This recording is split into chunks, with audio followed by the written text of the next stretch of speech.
de olho. Ó. Então ele foi chefe do SNI, possivelmente daí que vem a formação dele.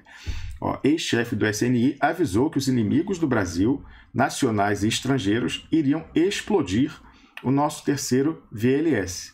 Porém, nenhum serviço de inteligência do governo, civil ou militar, deu atenção ao seu grito de alerta.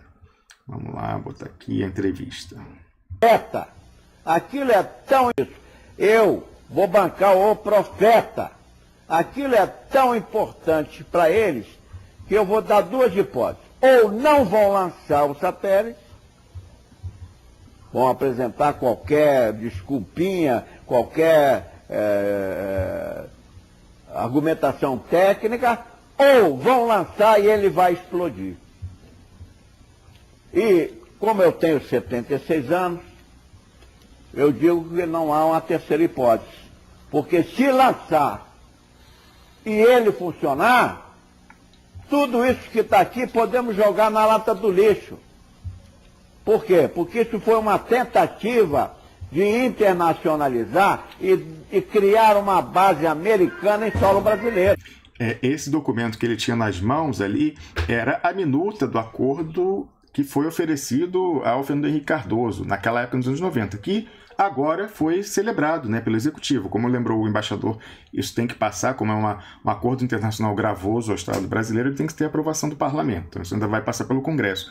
Mas o documento que ele tinha em mãos, falando que poderia ser rasgado se o VLS tivesse funcionado, era o acordo que agora chega à sua conclusão. Então, da mesma forma, a mesma lógica que emprega o coronel do Exército, se tem acordo, não tem VLS. Então, essa história, como falava o embaixador aí, de compartilhamento de tecnologia comercial, é mentira. Não, tem americano na base, não tem VLS. As duas coisas são excludentes, conforme o coronel que previu com 1 ano de antecedência a explosão. E aí que está falando, ó, aí aparece a legenda, para quem está só ouvindo o áudio, ó, 1 ano depois, o que aconteceu. Vamos lá.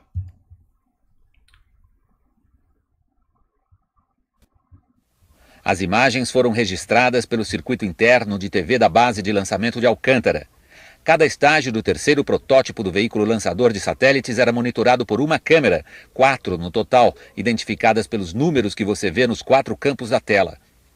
Os estágios e as câmeras correspondem a cada andar do foguete, que está verticalmente acomodado na estrutura de lançamento. No alto, o horário local em Alcântara, 13 horas, 6 minutos e 59 segundos. Na câmera que monitora o terceiro estágio, pode-se até identificar uma escada. E o objeto amarelo que você vê no canto direito, abaixo na tela, correspondendo à câmera e ao estágio de número 4, é o satélite que seria lançado. Algo acontece exatamente às 13 horas e 26 minutos, quando as câmeras começam a vibrar. 6 segundos depois, a câmera que monitora o segundo estágio mostra chamas vindas do pavimento logo abaixo, onde estavam os motores principais na base do foguete. Em 1 segundo estavam destruídas as câmeras do primeiro e segundo estágios. Nesse momento ainda funciona a câmera do terceiro estágio, que também mostra chamas vindas de baixo. 1 segundo depois, a câmera já não funciona. A câmera do quarto estágio ainda sobrevive mais 4 segundos, mostrando a fumaça chegando ao topo do foguete. O restante só ficou registrado pela câmera número 6, postada na cabeceira da pista que leva à torre de lançamento. Ela registrou a violência das chamas, alimentadas por quase 40 toneladas de combustível sólido, além de vários materiais químicos de alta combustão. Em menos de 10 minutos, o fogo havia consumido tudo. Restaram destroços retorcidos.